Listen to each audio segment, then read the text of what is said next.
Hello student, आज हम 9th class अर्थशास्त्र के सेकंड चैप्टर में पढ़ेंगे संसाधन के रूप में लोग। इससे पहले के पार्ट में आपने उत्पादन के साधन के बारे में पढ़ा, भूमि, श्रम, भौतिक पूंजी, मानव पूंजी।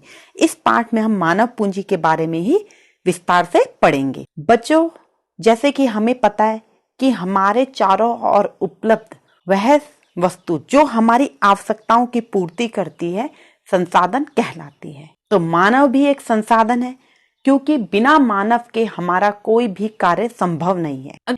यदि हम अधिक जनसंख्या के बारे में विचार करते हैं तो वह हमेशा हमें भार लगती है, हम उसके सकारात्मक पहलू को भूल जाते हैं।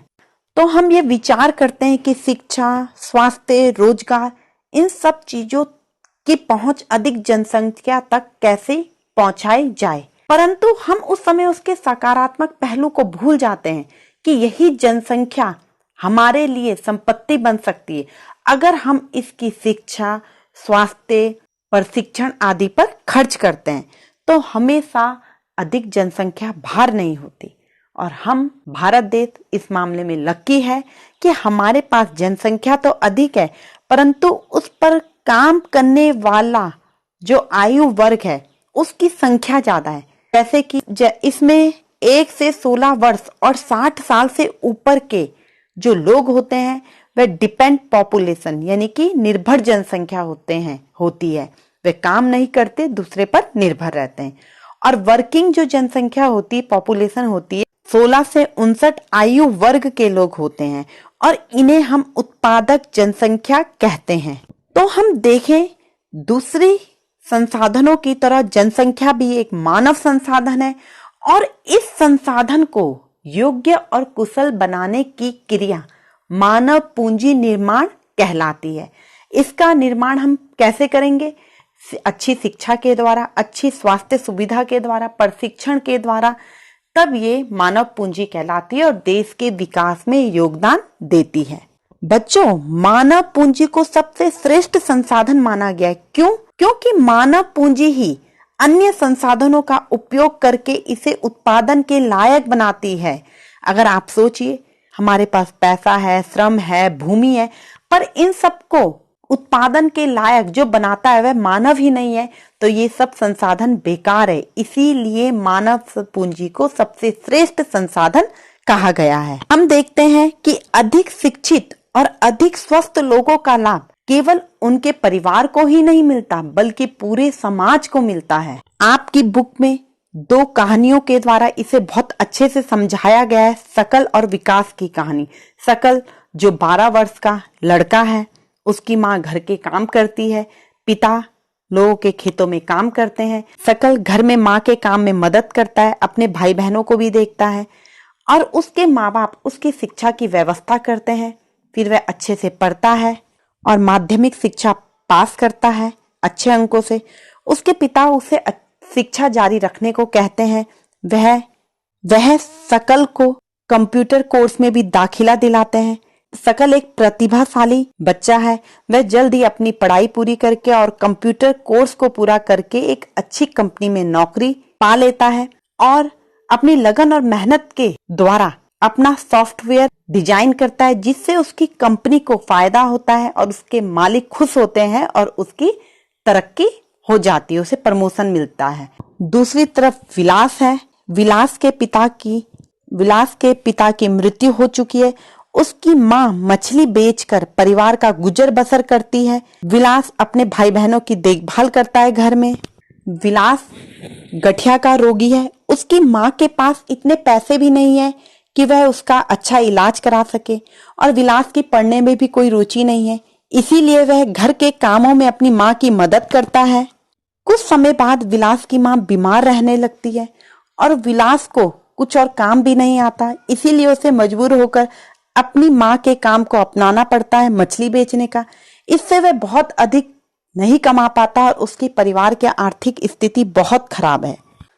तो इस कहानी को सुनकर आप दोनों मित्रों के बीच में अंतर समझ गए होंगे कि एक तरफ सकल ने अच्छी शिक्षा के द्वारा, उसके माँ बाप ने उसके स्वास्थ्य पे ध्यान दिया, उसके द्वारा उसने अपनी पढ़ाई पूरी करी और एक अच्छी नौकरी प्राप्त करी, और वहीं विलास है, जो ना अपनी शिक्षा पूरी कर पाया, उसका स्वास्थ्य भी अच्छा नहीं रहता और इसी के कारण उसकी आर्थिक स्थिति बहुत खराब है। इस तरह हम देखते हैं एक बच्चा जिसके स्वास्थ्य और शिक्षा पर निवेश किया जाता है, भविष्य में उच्च आय प्राप्त करता है और समाज की प्रगति में भी योगदान देता है। यहीं पर बच्चों हम जापान के बारे में देखते हैं, कैसे उसने अपने मानव संसाधन पर निवेश कर प्रगति की है। जापान के पास कोई भी प्राकृतिक संसाधन नहीं है, वह प्राकृतिक संसाधनों का आयात करता है। इस देश में बहुत ज्यादा भूकंप आते हैं, फिर भी वहां के निवासी संभलते हैं और दोबारा से विकास करने के लिए खड़े उठते हैं। हम देखते हैं कि जापान ने भूमि और पूंजी जैसे संसाधनों का बहुत अच्छे से उपयोग करा है और अपने मानव संसाधन पर निवेश करके उसे अच्छी स्वास्थ्य सुविधा देके, अच्छी शिक्षा देकर मानव पूंजी का निर्माण किया है। इस तरह यह देश विकसित और धनी देश की श्रेणी में आता है। यहाँ का मानव विकास सूचकांक बहुत ऊंचा है। टेक्नोलॉजी के क्षेत्र में देखें तो ये देश बहुत आगे है और उसी का उपयोग करके ये विकसित और धनी देश बना है। इस तरह से हमने देखा कि कैसे जापान ने अपने मानव संसाधन पर निवेश किया और उसी जनसंख्या को उत्पादक जनसंख्या बनाया। अब बच्चों हम पुरुष और महिलाओं के आर्थिक क्रियाकलापों को पढ़ते हैं। मानव कई तरह के कार्य करता है। इन कार्यों को हम 3 क्षेत्रकों में बांट सकते हैं, प्राथमिक, द्वितीयक, तृतीयक। प्राथमिक क्रिया जिसे प्राइमरी सेक्टर कहते हैं, इसके अंतर्गत प्राकृतिक संसाधनों के प्रत्यक्ष उपयोग पर आधारित कार्य आते हैं, जैसे कृषि, पशुपालन, मत्स्य पालन, खनन, वानिकी। ये सारे कार्य इसके अंतर्गत आते हैं। क्योंकि ये सभी उत्पादों का आधार है, इसीलिए इसे प्राथमिक क्षेत्रक कहते हैं। द्वितीयक क्षेत्रक, इसके अंतर्गत प्राकृतिक उत्पाद का रूप परिवर्तन किया जाता है। बच्चों, यहाँ वस्तुएं सीधे प्रकृति से नहीं ली जाती, बल्कि निर्मित की जाती किसी कारखाने में या घर में। जैसे कपास के रेशे से सूत काटना, कपड़ा बनाना, मिट्टी से ईंट बनाना, भवन निर्माण करना, गन्ने से गुड़ बनाना, ये सब द्वितीयक क्षेत्रक के अंतर्गत आता है। फिर तृतीयक क्षेत्रक, तृतीयक क्षेत्रक, यह क्षेत्रक प्राथमिक व द्वितीयक क्षेत्रक के विकास में मदद करता है। इस क्षेत्रक में वस्तुओं का उत्पादन नहीं होता, बल्कि ये वस्तुओं के उत्पादन प्रक्रिया में सहायता करती है, जैसे व्यापार, परिवहन, संचार, बैंकिंग, बीमा। और बच्चों, इस क्षेत्रक को सेवा क्षेत्रक भी कहते हैं, क्योंकि इसी के अंतर्गत शिक्षक, डॉक्टर, वकील आदि आते हैं। बच्चों, हम कई तरह की क्रियाएं करते हैं। इन क्रियाओं को भी हम 2 भागों में बांट सकते हैं, जैसे आर्थिक क्रिया और गैर आर्थिक क्रिया। आर्थिक क्रिया बच्चों वह क्रिया होती है जिसका उद्देश्य धन कमाना होता है, वह काम जो हम धन कमाने के उद्देश्य से करते हैं। जैसे तुम्हारे पिता का बाहर जाके किसी के खेत में काम करना या ऑफिस में काम करना, कुछ भी जिससे उन्हें पैसा मिलता है। तुम्हारी माँ का बाहर किसी के घरों में काम करना या किसी कार्यालय में जाके काम करना, वह सभी क्रियाएं जिनके द्वारा पैसे की प्राप्ति होती है, वह आर्थिक क्रिया कहलाती है। दूसरा, गैर आर्थिक क्रिया, इनके अंतर्गत बच्चों वह काम आते हैं जिनका उद्देश्य धन कमाना नहीं होता, जो प्यार सम्मान की भावना से किए जाते हैं। अगर माँ अपने बच्चों को पालती पोसती है, उनके लिए कुछ काम करती है, तो उसके बदले माँ को पैसा तो नहीं मिलता ना, तो ये गैर आर्थिक क्रिया होती।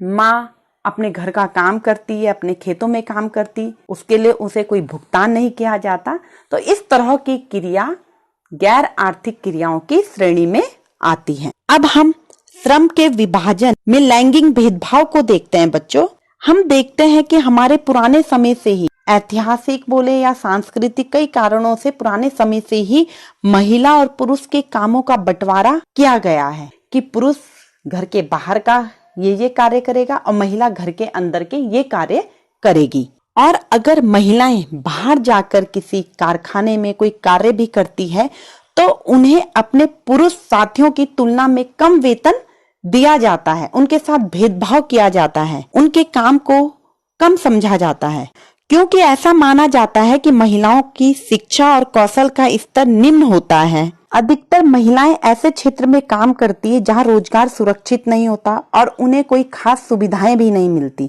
और अगर हम संगठित क्षेत्र में देखें तो ज्यादातर महिला शिक्षा या स्वास्थ्य सेवाओं में काम कर रही है। किंतु अब सरकार के प्रोत्साहन द्वारा सरकार कई तरह की योजनाएं चला रही है, जिससे महिलाओं में भी शिक्षा का विकास हो रहा है। लड़कियां भी खूब पढ़ रही है, बढ़ रही है। कई सारी योजनाएं हैं, जैसे बेटी पढ़ाओ बेटी बचाओ योजना, गौरा जनधन योजना, सुकन्या योजना, ऐसी कई सारी योजनाएं हैं जो महिला के विकास के लिए चलाई जा रही हैं। तो इस तरह से महिलाएं भी देश के विकास में सहयोग दे रही हैं। अब बच्चों, इससे आगे हम अगले वीडियो में पढ़ेंगे। तब तक के लिए गुड बाय।